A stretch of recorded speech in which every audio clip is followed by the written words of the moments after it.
का समाप्त हो जाएगा। चलिए पहला प्रश्न देखते हैं। प्रश्न है, स्प्रिंग को अपनी सामान्य लंबाई पर वापस लौटने के लिए लगने वाले बल को क्या कहते हैं? तो आप लोग भी आंसर करें। तो ये हो जाएगा प्रत्यानयन बल होता है, यानी कि डी नंबर ये आंसर हो जाएगा। अब सोच से कौन से कथन सत्य या असत्य है? ताप और दाब बढ़ाकर हम तो वायुमंडलीय गैसों को द्रव अवस्था में बदल सकते हैं।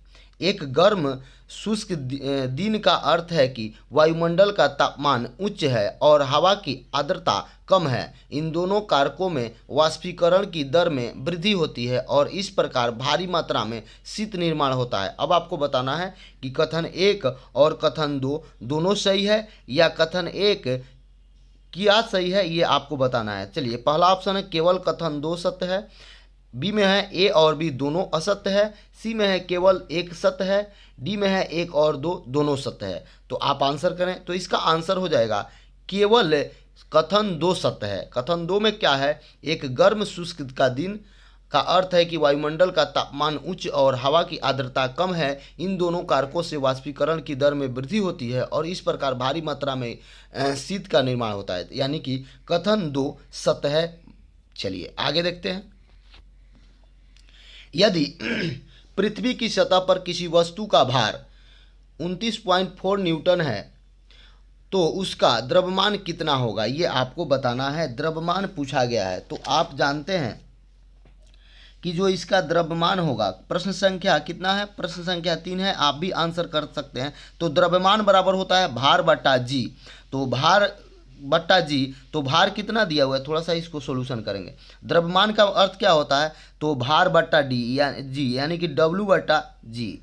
तो भार कितना है, तो भार आपका है 29.4 और इसका जी का मान कितना होता है 9.8। तो इसको आप जब कीजिएगा तो इसका सही में आंसर कितना आएगा, तो 3 kg। ऑली बोर्ड लेकर आया है आपका फ्री मॉक टेस्ट। क्रैक करें आरआरबी एनटीपीसी सीबीटी 2 एग्जाम।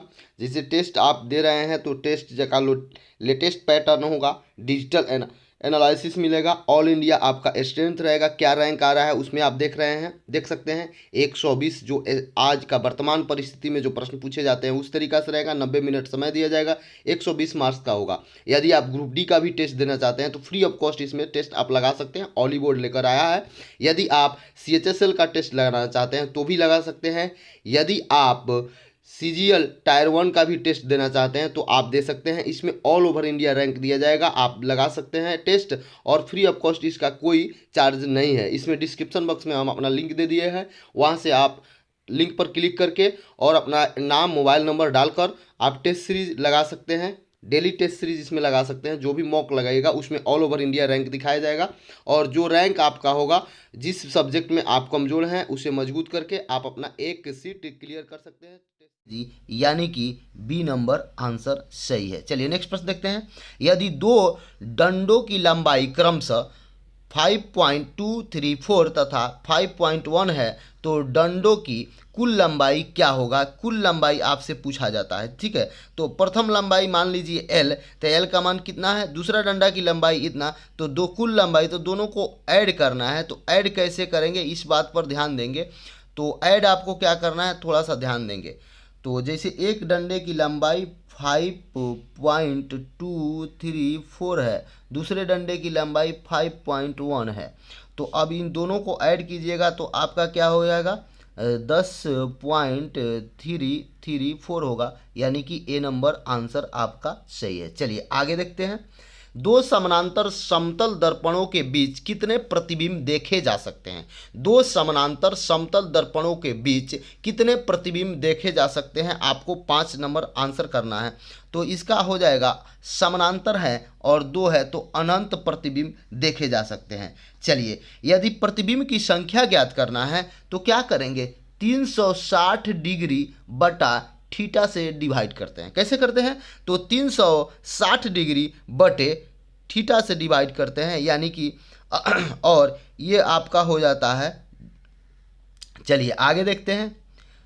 थोड़ा सा, तरंगों की तीव्रता का अनुपात 25:9 है तो उसके विस्तार का अनुपात क्या होगा? चलिए थोड़ा सा ध्यान दीजिए। तो तरंगों का यदि दिया हुआ है तो उसका विस्तार का अनुपात क्या होगा, तो उसका विस्तार का अनुपात होता है 5.3। इसमें रूट लगा देते हैं, यानी तरंगों की तीव्रता यानी कि इंटेंसिटी का अनुपात 25:9 है, तो इसका क्या होगा, तो आप 5:3 याद रखें। जब मैक संख्या 1 हो तो ध्वनि को डैश कहा जाता है। जब मैक संख्या 1 हो तो ध्वनि को क्या कहा जाता है, तो ध्वनि को आप कहेंगे ध्वनिक। चलिए आगे देखते हैं। यदि आप चाहेंगे तो सभी प्रश्नों का अच्छा से सॉल्यूशन किया जाएगा, थोड़ा सा आप लोग धैर्य बना कर रखें। निक्रोम किसकी मिश्रण है, ये आपसे पूछा जा रहा है कि निक्रोम किसका मिश्रण है, ये आपको बताना है 8 नंबर प्रश्न का।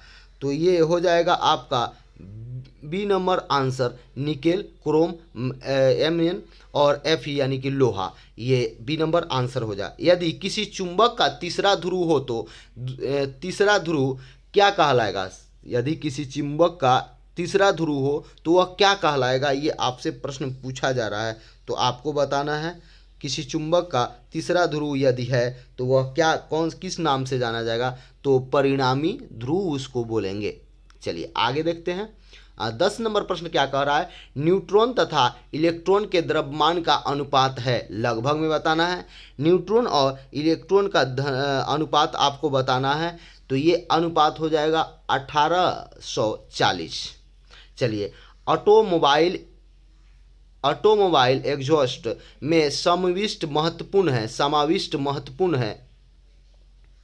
चलिए बताइए, महत्वपूर्ण तत्व है, कौन सा तत्व है ऑटोमोबाइल एग्जॉस्ट में समाविष्ट महत्वपूर्ण तत्व का नाम बताना है आपको 11 नंबर प्रश्न का। तो ये लेड लगा रहता है इसमें। चलिए आगे देखते हैं। 25 प्रश्न होगा इसमें, जो भी प्रश्न है वो महत्वपूर्ण है, थोड़ा सा समय आप देंगे तो ज़बरदस्त हो जाएगा। नेक्स्ट प्रश्न है, वायु प्रदूषण का सबसे मुख्य कारक है, वायु प्रदूषण का सबसे मुख्य कारक कौन है, इसे आपको बताना है, तो CO हो जाएगा। चलिए आगे देखते हैं। निम्न में से किसका विकिरण में ऊर्जा प्रति क्वांटम सर्वाधिक होता है, किसका विकिरण ऊर्जा प्रति क्वांटम सर्वाधिक होता है। चलिए तो आप बताइए प्रति क्वांटम किसका ऊर्जा, तो ये 200 से लेकर 280 nm सर्वाधिक होता है। चलिए नेक्स्ट प्रश्न देखते हैं।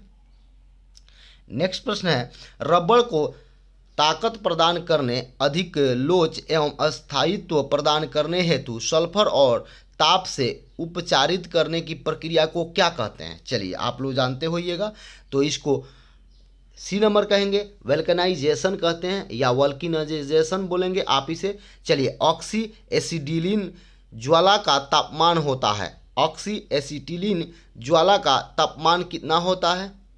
चलिए बताइए आप लोग 15 नंबर प्रश्न का आंसर कीजिए, तो ये 3200 डिग्री सेल्सियस हो जाएगा। चलिए नेक्स्ट प्रश्न देखते हैं। नेक्स्ट प्रश्न है, कीटनाशक DDT का आविष्कार किसने किया, कीटनाशक DDT का आविष्कार किसने किया, ये आपसे 16 नंबर प्रश्न पूछा जा रहा है। तो इसका आविष्कार किसने किया, हर्मन मुलर ने किया, यानी कि पॉल हर्मन मुलर ने किया, यानी कि B नंबर आंसर होगा। सर्वाधिक टॉक्सिसिटी वाले प्रतिशीतक को पहचानिए, सर्वाधिक टॉक्सिसिटी वाले प्रतिशीतक को पहचानिए, कौन है, 17 नंबर प्रश्न का आंसर कीजिए, तो सल्फर डाइऑक्साइड इसमें आंसर होगा। होमोसेपियंस किसका वैज्ञानिक नाम है, तो ये मनुष्य का हो जाएगा, होमोसेपियंस वैज्ञानिक नाम है। चलिए आगे देखते हैं। 19 नंबर प्रश्न क्या कह रहा है, 19 नंबर प्रश्न कह रहा है, आप मानव शरीर में उरोस्थि को कहाँ पाएंगे। चलिए मानव शरीर में उरोस्थि को कहाँ पाएंगे, ये आपसे पूछा जा रहा है 19 नंबर प्रश्न। तो आप इसे डॉली में पाएंगे।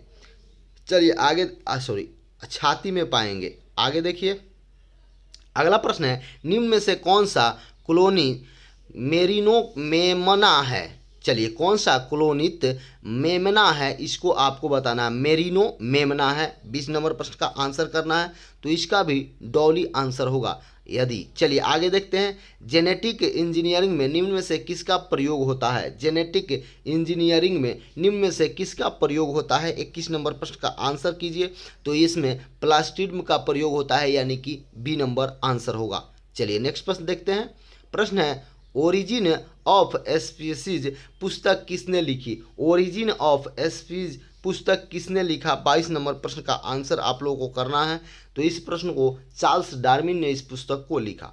अफीम में निष्कर्षण के लिए यानी पौधे के किस भाग का उपयोग होता है? अफीम निष्कर्षण के लिए किस पौधे का किस भाग का प्रयोग करते हैं? ये बहुत महत्वपूर्ण प्रश्न है।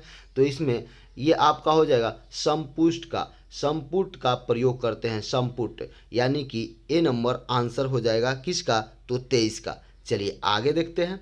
मधुमेह रोग किसकी कमी के कारण होता है? तो मधुमेह जो होता है वह इंसुलिन के कमी के कारण होता है। पारिस्थितिकी विज्ञान केंद्र कहाँ स्थित है ये आपको बताना है। तो पारिस्थितिकी विज्ञान केंद्र जो आपका है वह बेंगलुरु में स्थित है, यानी कि सी नंबर आंसर होगा। यदि आपसे पूछा जाए केंद्रीय वनस्पति अनुसंधान संस्था तो ये लखनऊ में है। भारतीय रासायनिक जैविक संस्था तो ये कोलकाता में है। केंद्रीय जूट प्रौद्योगिकी संस्था तो ये भी आपके कोलकाता में है। Centre for DNA fingerprint and ये संस्था पूछा जाए तो ये भी हैदराबाद में है। यदि आप एग्ज़ाम टूर पर पहली बार आए हैं तो इस चैनल को ज़रूर सब्सक्राइब करें, शेयर करें और कमेंट करें। जय हिंद, जय भारत।